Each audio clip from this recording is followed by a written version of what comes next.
You are listening to WBHM Digital Broadcasting, Birmingham, Alabama.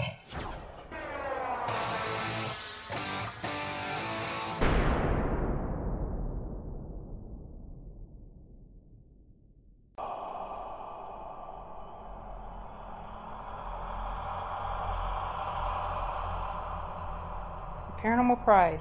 We will visit only with the best investigators, location owners, demonologists, researchers, inventors, authors, mediums, psychics, and enthusiasts. Anyone with a love or interest in the paranormal, the supernatural, or the unexplained will be meeting here on Mondays at 8 p.m., 7 Central.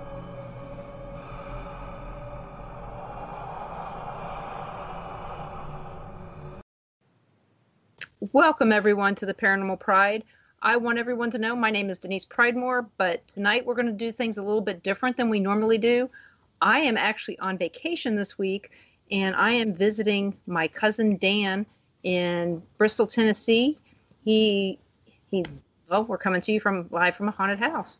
Not haunted bad, it's just my family here, but it's going to be a little bit noisier here than usual. Of course, Ruby's not here to cry in the background, and there's not 5 cats snoring and stuff, but there is a dog and there is a cat, and my sister's going to show up in the middle with her nieces, and probably, I'm not going to say anything negative, but it may get louder than normal. There may be sounds that you guys will hear, so please be aware that we're in an actual house that people live in and do things, so I don't want you guys to think that I'm ignoring you or anything like that, or that I'm trying to be disrespectful because I'm doing this somewhere else. I'm trying to be very respectful of you guys by having the show and having on this wonderful guest that was recently on Ghost Adventures. Her name's June Lundgren, and she apparently is a demon seer, which I want to find out more about that. She talks to animals, spirit animals, all kinds of stuff. So I'm going to let her tell you about her a little bit more, because, you know, who knows you better than you?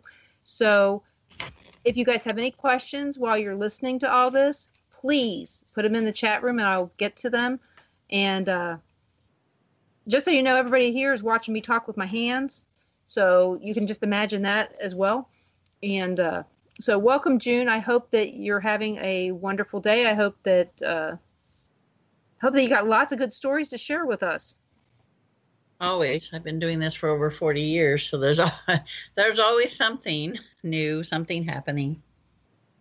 So how did you find out that you were that you saw demons? I've always seen them all my life. My grandmother raised me for the first 5 years, and she taught me how to tell the good from the bad. And she told me, you know, right at that time, I needed to learn to ignore them because there was nothing I could do about it until I was older. So I knew they were there. I knew what they were. And I just kind of didn't acknowledge them because, you know, to acknowledge them is to make them see you. So I just would, you know, see that they were there and just move on and pretend I didn't see them.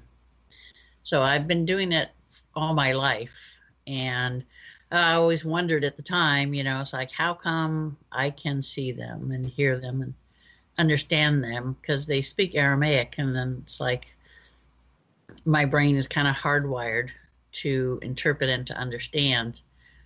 But I found out in 1988 when I was in a motorcycle accident, I died.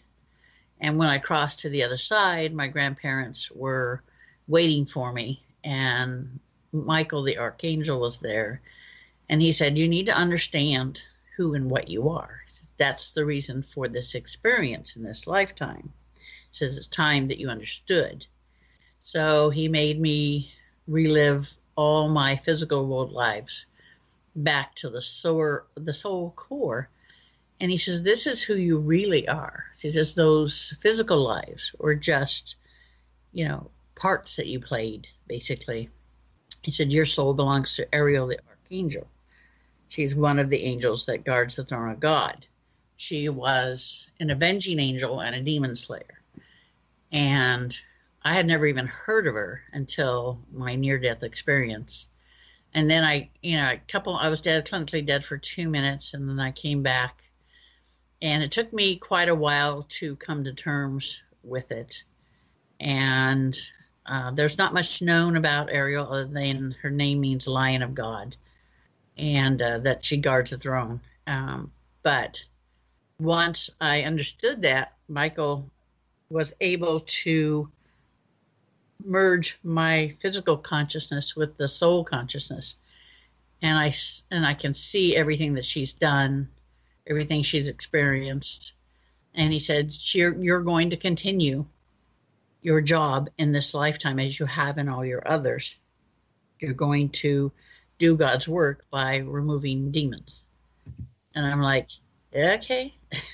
It's like I didn't have a clue. And one day my sister-in-law called me and said, listen, there's something wrong with your brother. His eyes are turning black and his voice isn't his own, and you need to come down here. So I went down to Salem, which is about 30 miles away, and I waited for him. I did not approach him because Michael said, don't approach him. Wait until he comes home. Go out, park outside, and then we'll summon the demon. We'll call it towards you. I'm thinking to myself, are you out of your mind? Why would I do that? So I got there, and he had got home. And so Michael says, get out of the car. He says, call the demon to you. So I did it telepathically, and here this black mass comes through the wall towards me. It's getting closer and closer, and I'm like, oh, crap. And then all of a sudden, I wasn't there anymore in the front, forward.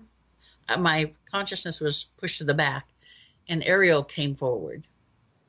And she actually, confronted the demon and says, what are you doing here? This is my territory. You don't need to be here. And she grabbed it by the throat and sent it down into the darkness. And then once that happened, she retreated to the back. And I said, what happened? And Michael said, well, you had to figure out that you could do it. We needed to give you a situation where you couldn't avoid it. I said, you used me as bait, didn't you? And he's like, yeah. He said, you needed to understand that this is something you can do. And, you need to do it. And you can't have any fear. You can't have any doubt. So that was, almost 30 years ago. So ever since that first one, it's like when I go, I know where they are. I know what they are. And I can go in and remove them. And usually I'm not allowed to kill them. Ariel's not allowed to kill them, but instead send them back where they belong. And I do have Michael comes with me, and sometimes Gabriel. They enjoy it so much.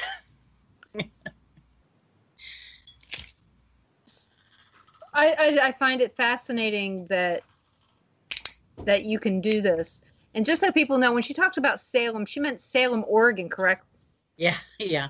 Salem, Oregon. Yeah, other side of the country, people. How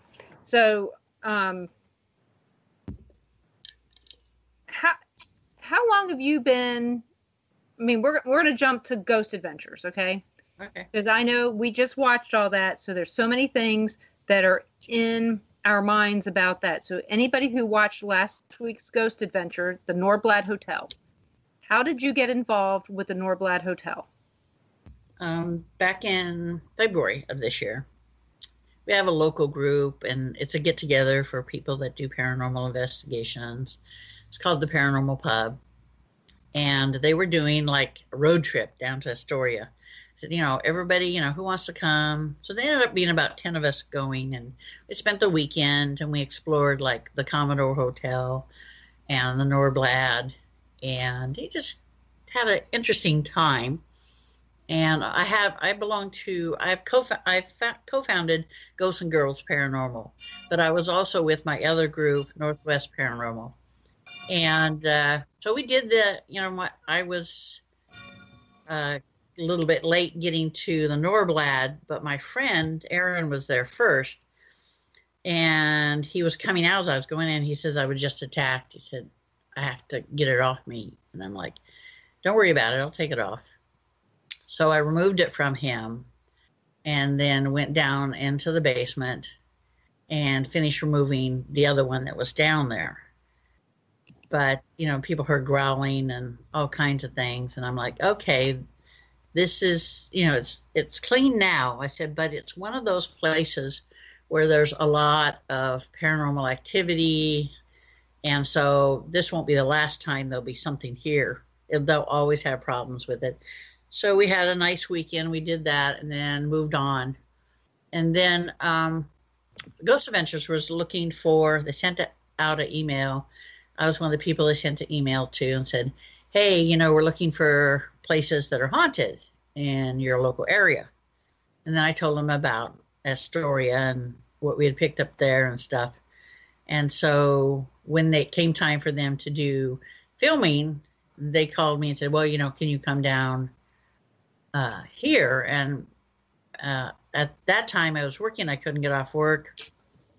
And my friend and para partner, Wendy, she did the North Head Lighthouse, and which is cool, you know, because she's an empath and she can pick up all this, you know, the souls and stuff like that.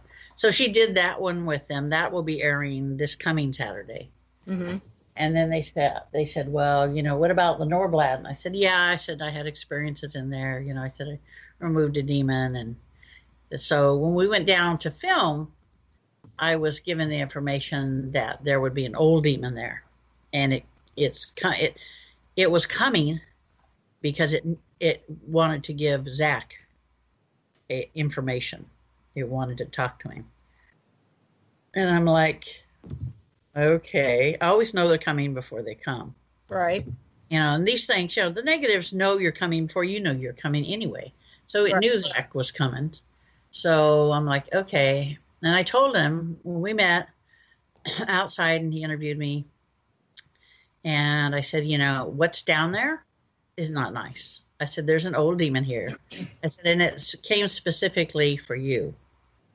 I said, so, you know, that's what you're going to find down there. And he was very concerned about his crew. And I understand that. And I said, no, I said, they'll be fine as long as I'm there. They'll be fine. And then that's when we went down, and some of the stuff that they took out was we were talking at first, and I said, you know, that a friend of mine, I had a couple of friends that wanted to see what I see. And I told him, I said, you don't want to see what I see, because what I see is I see the demons in their true form. And I said, I hear them. I said, you don't want to see it. I warned him. I said, I'm warning you, you don't want to see it. And that's when he said, I want to see what you see. So, and then you see in the video that he's, you know, he jerks his hand away after about, you know, 30 seconds or so. And what I was doing was I was showing him what I see, so he could see from my perspective what there was there. So he saw through my eyes.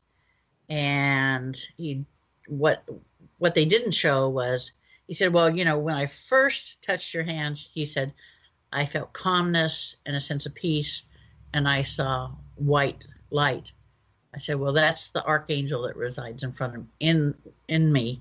He said, and then it was like a curtain came down, and he said, I saw this thing over in the corner. And he's like, and when I did, you know, it sent an electrical shock through him. So he moved away. You know, that's when he jerked away. And I told him, I said, how's your back? That's not in there either. And he says, oh, my back hurts. I said, that's your weak spot. I said, it will attack your weak spot. I said, you're not going to be harmed, but it's going to put pressure there. And I warned him about that before it even happened. And he didn't believe me. And he did act like he didn't believe that I could do what I do until after he saw what I see. Then it was like a whole nother situation. Oh, yeah. You know, and he's like freaked out. He runs out of the hotel. I'm climbing up the stairs, and he's like running out of the hotel to a waiting vehicle. And my friend Wendy is like up there with me, and she's like, oh my God. She says, it was hilarious. She says, he's running out of the place. And I'm like,